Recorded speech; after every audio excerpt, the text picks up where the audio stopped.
Hi there, hope you're well and you're good, enjoying March so far. I hope you marched right into it. I, for one, like after February, I needed a coffee. I needed a good cup of coffee. I took a trip to Italy and I thought I had myself some good coffee. Just sit and have some good coffee and some good Italian food. Hi, my name is Dr. Delma Bunda and welcome to Bid. If this is your first time for joining me, I don't normally just talk about coffee, but welcome. I really hope you'll stay and join me on this journey. And it's pretty much about everything that happens to us. We have one thing in common, although we don't know each other, and that is change. Change affects us all differently, but I'm of the philosophy, or BID revolves around the philosophy that if there's one thing that we know that is constant, if there's one thing that we know that affects us all, and that is change, you might as well learn how to be good at it. I mean, if it's guaranteed, why not? Why not actually take down notes, break it down for yourself? How can you do you better? How can you be better at change? If it really is within your control, we know one thing is certain, and that is change. So join me on this journey as we master change. Me being in my scrubs, work went well. It's like, yes, I can actually come home and I'm still feeling mentally fresh enough to do this. And hey, YouTube, why not? Let's do this. Let's go for it, right? The gist behind this is that I was really hoping that we could get more intimate. And I thought, why don't we just add a personal touch? So diving into this month's topic, hustle of habit. The hustle habit, I call it. If there's one thing that is hard to acquire, it's a habit. I mean, you've heard that it takes 21 days for your brain to actually register that, hey, maybe this is actually a habit and I can actually get into it and master it and be better at it. Yeah, that is kind of sort of true. But today I want to make this hustle more clear. Okay, we've been hustling with habits, good habits, bad habits. You want to break the bad ones, you want to establish good ones. How the heck do you do it? Well, I'm glad you tuned in because we'll dive into the intricacies of habit formation, unlocking the key to truly understanding the behavior, the patterns, and what catalyzes personal growth. By dissecting this habit loop, because it truly is, we unveil the power to break free from bad habits and to actually cultivate more positive ones, and ones that actually conquer self-doubt and foster a mindset of abundance. And grasping the fundamentals of habits actually enables us to rewrite our script one choice at a time. The script is the story you tell yourself, and when you acquire good habits and actually stick to them, your story also changes. I hope your February was filled with appreciation for self, as well as this high emphasis on appreciating others. But I hope you also took the time to appreciate and love you, because at the end of the day, you are your best resource, regardless of how many big dreams you have, how many things that you aspire to do. If you don't take care of you, baby, it ain't gonna happen for you. I hope you had a chance to listen to the previous month's episode about establishing a vision in reverse. I totally loved this.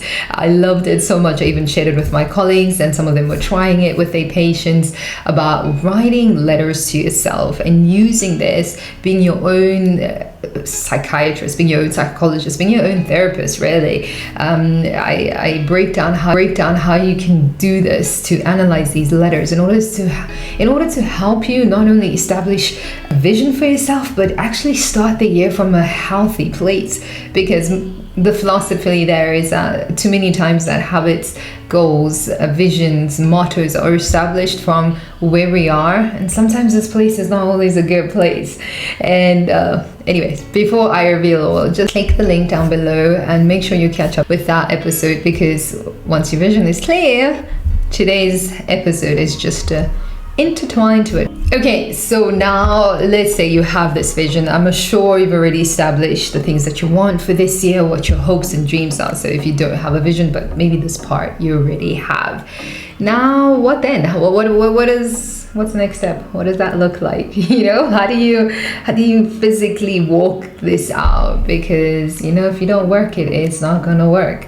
So before we go anywhere, let's get on the same page about how to cultivate habits. Never mind the fact that our body desires to actually have habits.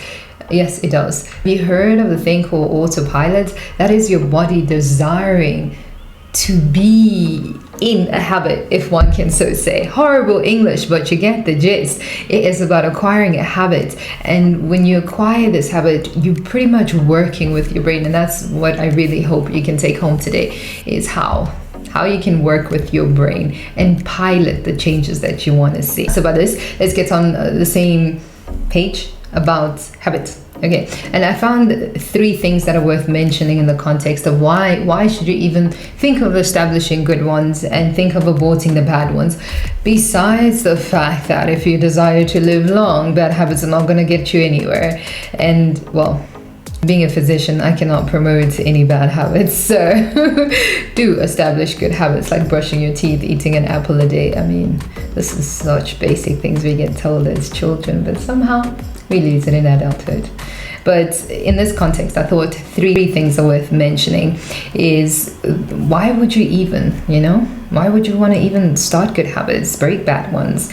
And I hope these 3 reasons will inspire you to rethink a couple of things. One being, when you begin the journey of self-mastery, you quickly recognize the profound impact that habits have on your life. So you are subconsciously led by the habits that you have formed. We choose to take control of the narrative of our lives, or we just go with the flow, simply being what we desire and not being a victim of what's happening to us.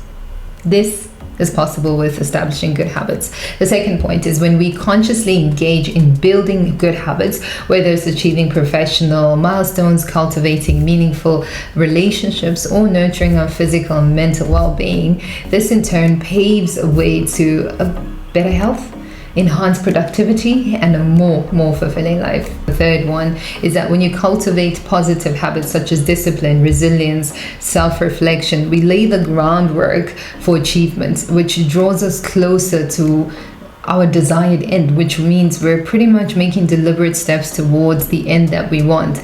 Remember, habits will form the bedrock upon which our inspirations are actually realized. Now that we're on the same page about the importance of establishing a vision or what a vision can do for you, the next thing is, all right, great. How do I make lasting changes? Really, that's the underlying question here, is habits are underlying changes that remain. All right, so we're getting to the favorite part about the neurological blueprints of lasting habits. Now, I'm not gonna go all science on you. I'm not gonna go all nerd on you, but I really want you to get this. It is super exciting, and it's so simple, and I'm just like, if only the whole world knew this and actually did it. It's really simple, so I hope I'll break it down easy enough for you to understand. First thing that you have to understand is that habits have layers, all right? So let's think of it that way, right? So we'll start up and make it all the way down, all right? So the first thing is neural pathways. At the core formation of habits lies neural pathways that are engraved within our brain due to repeated actions, so through a process called neuroplasticity. That is basically our brain connecting various regions of our brain involved in decision making, reward process, motor control to actually engage in a repeated behavior. All right, this is the neural pathway, if you can say, right? It starts in the brain. This is effortless. You don't even think about this, but when you engage, your brain starts doing all of this, all right? And it forms this famous brain loop. Your habit loop, the brain loop. The habit loop in really simple context, which is the second point, it just encompasses 3 things: the cue, the routine, and the reward. If you understand this, you're good as gold. 1, you need to trigger it. A cue is like a trigger to prompt the habit, and a routine is the behavior in itself, this loop, because it's a routine. It's something that I repeatedly do.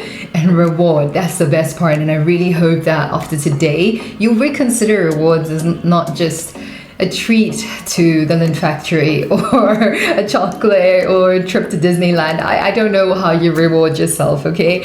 But I was hoping that today you can think about the rewards that you give yourself for good behavior or good things in a different way so that it can be lasting and beneficial. How can a reward be beneficial? You can actually enjoy it and it be beneficial. Bear with me, all right? Let's do this, all right? So this loop operates obviously on a subconscious level, but I'm saying to you, we can bring it to the conscious level. We can influence it subconsciously to actually allow it to function consciously. All right. So how I like to think of trigger is the things around you. There's so many things. There's environmental triggers, there's emotional triggers, there's psychological triggers, and you decide. Let's take health and health and fitness, right? So statistics show that a third of the people always have health is within their top 3 resolutions for a year. So we'll take health, all right? If you desire to actually change your health habits, you need to understand your environmental triggers.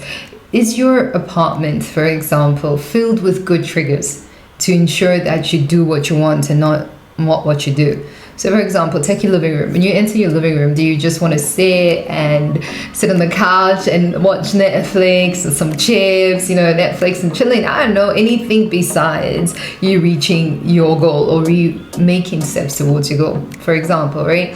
And also emotional and physiological factors that can actually influence habit formations. You know that habits are oftentimes broken because of emotional triggers.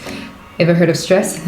Ever heard of emotional breakdown? Ever heard of fatigue? Those are all things that are natural to us. But when we don't shy away from what we know might happen and embrace it, and in actual fact make steps towards when it comes, should it come, I will be prepared. And that's the point. Is not to pretend that life doesn't happen, because if you take women for example, I'm sure you know this very well. If you've never thought about it, think about it. But as a woman, you have to plan your life in accordance to your cycle. It's not a hindrance. It's not like, oh my gosh, I have PMS, or oh my gosh, I have my period. No, it's how amazing I have my period. How amazing I have PMS symptoms. To have mood swings is incredible. The fact that it even exists, all right? I'm just like, to have cravings. Men don't know what that is like. That is a privilege called being a woman. So instead of complaining about it, instead of hating that part of you, embrace it. Make it a part of who you are, because it is, but make it a part of your daily routine to ensure that you actually make habits last.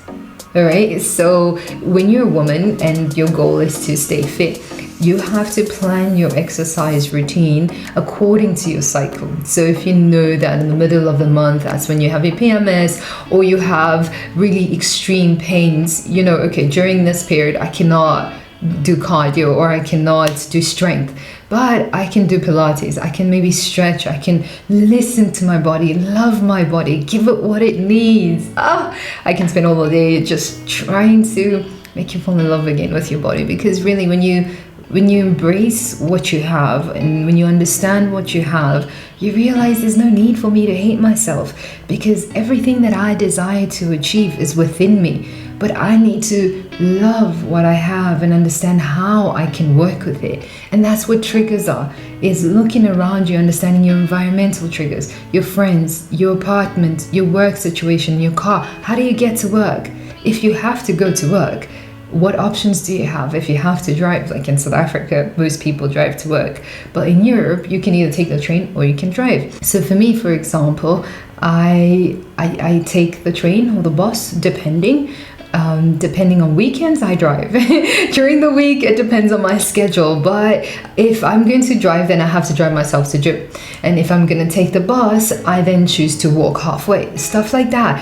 If I'm going to have a busy day at work or it's really crazy, then I need to clear my mind. So walking home halfway might be good for me, right? Because I still have the goal of work-life balance, but also taking care of myself. So that is an example of environmental trigger, environmental factor, and also what I love is the emotional one. Okay, now are you a stress hater? Are you one of those people when they stress you just crave chocolate, you just crave all good things, and you just want to stuff your mouth and eat the whole time? It's okay, and it's not okay. It's not okay when you indulge, because oftentimes when you eat due to stress, you don't realize how much you eat, right? So now the question is, so how can I make this work for me? For example, you've got a snack cupboard. Instead of filling your snack cupboards with all the good things that will tempt you when you are stressed, right next to your cupboard, right next to the snacks or to the chocolate, put your little dumbbells, or put a little reminder. If you are an affirmation person, write a little motivational quote. What quote really gets you going? What pumps you up? If it's to actually see the physical gadget like a dumbbell or a skipping rope, whatever it is that will motivate you and get you pumped, you put it right next to the thing that you normally do, the bad habit of when you're stressed. Now for me, luckily when I'm stressed, I physically go harder at gym. Okay, but sometimes that's not good, because the next day I have to go to work and I don't use the lift, I use stairs, and I work on the top floor, so it pains me. And now sometimes when the alarm goes off, I have to run, and when I went too hard at gym, I cannot be effective the next day at work. Should they be an alarm? Should they be an emergency? So that's counterproductive. It's a good bad habit. So now I need to then know that when I'm stressed on those days, try to minimize how hard I go by. I personally set an alarm. At a certain point, I need to leave the gym, and on the alarm, I actually label myself, emergency for tomorrow. These little things you need to place, and these are the triggers, things that will trigger you to do good, things that will trigger you to engage in your habit, and working with what you have. So if it's stress, if you're an emotional eater, whatever you hate about yourself that always gets you off the wagon of good habits, take it and understand how you can use that as your trigger. Turn it around to be a trigger for you, a trigger for you to do what you want. So when you open that cupboard, when you're stressed to go eat chocolate, you see your affirmation sticky notes, or you see your dumbbell. That's going to trigger you to think twice, so you have to first find your rhythm. You have to find your routine, and it takes time, because that's also part that I want to get to is consistency and repetition.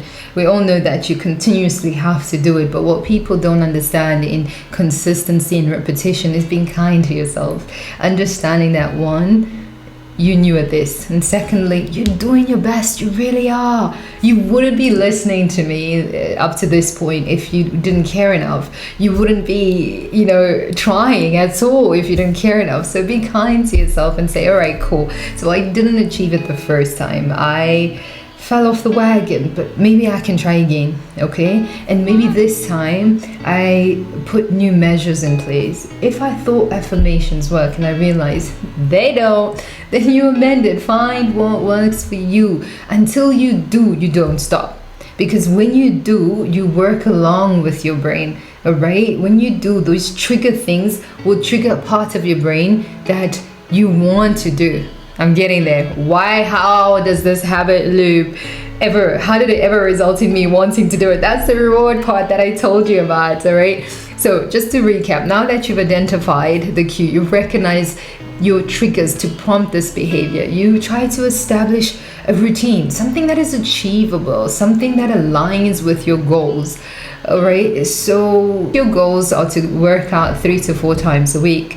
You obviously don't plan your girlfriends and you don't plan date nights in the same week every time. So maybe you have to span it out. Maybe weekends you divide the two or something like that. So it has to align with your goals. If it's to spend time with your partner and your friends, and if it's to spend time with family, at the same time you want to get fit.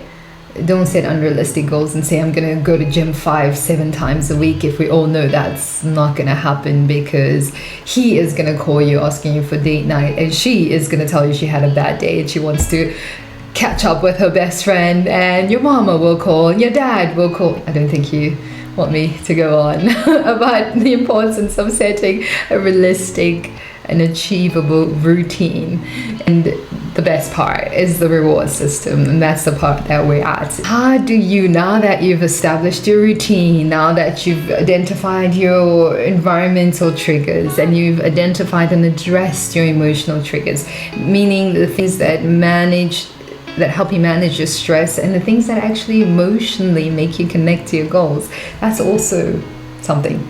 We often emphasize on the negative parts of things, but there's also that positive thing that emotions evoke in you. When you, for example, think of it this way. Think of your goals and your routine as a visual process. So see your body with those abs and you're just like, summer body. You always see this image. If it means, I used to do that. I used to then, when I was in med school, I'd have myself as a profile picture with the body I wanted. And I would always aspire to it. So when I look at my phone, I'm just like, yeah, I'm going to gym. Am I tired? Of course, yes. But that body is not going to get itself on its own. I have to work on it. So visual aid helps. These are little things that you can do that work with your brain. So if you're a visual learner, if you're a haptic learner, if you're an auditory learner, do the things that work for you, i.e. your brain. Do the things that stimulate you, that drive you, that prompt you to do what you want, and not be a victim of what you always used to do. And also keeping the routine simple and realistic actually increases your likelihood of adhering to it. So make it a non-negotiable part of your daily week schedule, turning it into a habit. So my favorite part about rewards. All right, I love this. Planning out your rewards. We all love rewarding ourselves. If only we could reward ourselves without having to do the work. What if I told you you could? Listen up. Think in a very broad way. That's what you need to do. You need to think beyond your dopamine satisfaction. Dopamine is good, but we've already got overstimulation.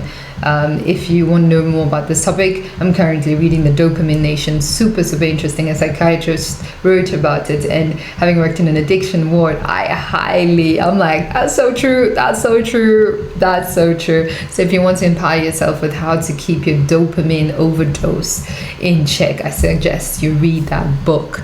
But to the reward system that you need to try create, think of various forms of rewards that go beyond the simple treats or the indulgences, and get a bit creative with it. Try to think of more intrinsic rewards, such as the satisfaction of progress or the fulfillment of personal goals. Yes, I do know this works only for some people and others. For me, it totally works. But I know for my best friend, she'd be like, so? I personally believe it works with everyone. I've seen it, with my patients, even though they claim to be the other type. Everybody loves to be proud of themselves. So it is not all bad. Maybe include it. If you have five things that your reward system is made out of, maybe have 2 of those that are more intrinsically orientated, that pay attention to more your self-worth and your personal values and the progress, celebrating your progress, all right? Additionally, try to add non-food related rewards, such as engaging in hobbies, spending quality time with loved ones, or investing in self-care activities. That's always nice. Like, manage to go to the gym 3 times a week, then maybe invite your girlfriends or your partner for a spa on Saturday, just to treat thyself. Or after a whole month of being consistent, say, all right, if I'm consistent for a month, I'll go to the spa once. All right, and if I'm consistent for 3 months, maybe I'll take a trip to the Alps and treat myself to a weekend. I don't know, think of it more in the context of rejuvenating yourself as you reward yourself. Make sense? I'm glad. Last point is diversifying your reward system. You enrich the experience of that habit formation, and you create a deeper sense of fulfillment when you variate your habits, not being the same thing the whole time. All right, that was really cool. I totally enjoyed the habit hustle, but the hustle is real. Trying to keep a habit is not a child's play. Maybe we can do an experiment in the month of April. We can do the 5 a.m. club. I actually wanted to read the book first before we do it, but maybe you can join me. If you've read the 5 a.m. club book, let me know if you've tried what they actually wrote. If yes, Great, give me some tips. And if not, and you've always wanted to try it, let's try it together. Simply can just comment below and say you'd be keen to try. You'd be keen to try something using all of this. We can do it together. We can team up for X number of days and work through it. It's not a race, but it's important to establish something that works and something that you'll love and something that you'll enjoy. So it might take time. So maybe the whole of April you might be doing trial and error, but at the end of April, if you get to your habit and you're on a roll and you know what works for you, it's worth it. Totally worth it. All right, so a quick summary about everything that we spoke about, and I hope you will try it. I really, really do. I've seen it work for some of my patients when they're trying to quit smoking. Wow, that's a real hustle. They come in for a cocaine withdrawal program, and they land up when we're talking, and I'm telling them what I'm telling you right now. We land up seeing different areas of the life that's not really helping them to get off cocaine or to get off heroin or to get off cannabis, whatever it is, whatever the habit is.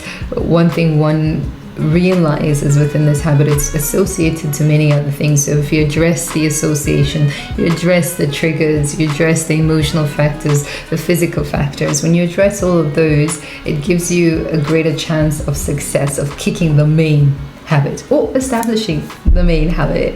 All right, so in simple terms, I hope you will try it. You'll try to identify the cue. What triggers you?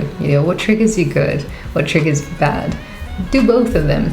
Okay, have your goal in mind. Understand what triggers you good, what triggers you bad, and then look at your environment. See what in your environment speaks more for what triggers you badly, what triggers you towards that bad habit, and then look at list what things that could trigger you to actually do it, and then you add them and incorporate them into your life. The second thing is to track your progress. That's very important. I think we take it for granted what that actually does. Part of also the reward system, the intrinsic reward things, is to enhance your tracking system by incorporating elements of accountability and reflection. Set specific measurable goals and track your progress regularly using tools, habit trackers, progress journals, digital apps, friends.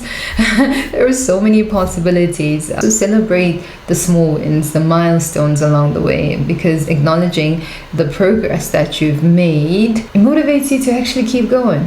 It's not easy establishing a habit. It's not easy. So you need every cheerleader that you can have. You need every motivational corner that you can have. Don't self-sabotage.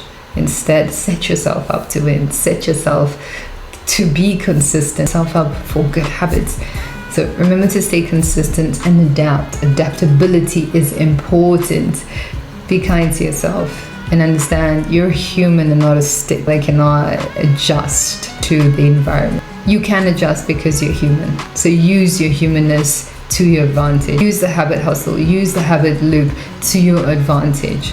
And make sure that you use what you got, love what you got, to get what you want. It's really that simple.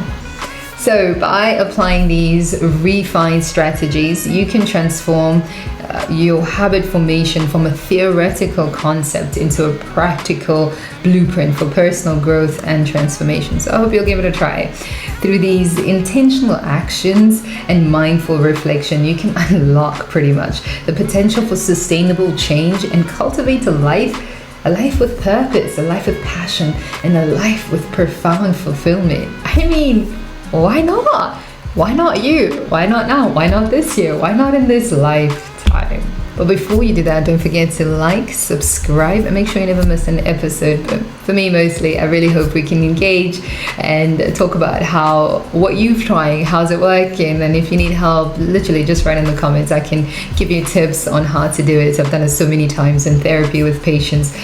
Addiction is real. It's neurological, and we have to work with what is neurological along with medication, but also psychiatric education, educating thyself about thyself, simply put. Let's connect on social media a bit with Dr. Del Mabunda on Facebook or Instagram, or you can just hit me up here in the comments. So glad you were able to listen to the very end. I hope you're inspired, and most of all, I really hope you'll try something and let me know. I enjoyed your interactions from the love letters, the letters to self. It was so interesting what different people said. I love it, I love it, I love it. So let me know how it's working out for you. If you haven't established your vision for this year, all good, you can still try.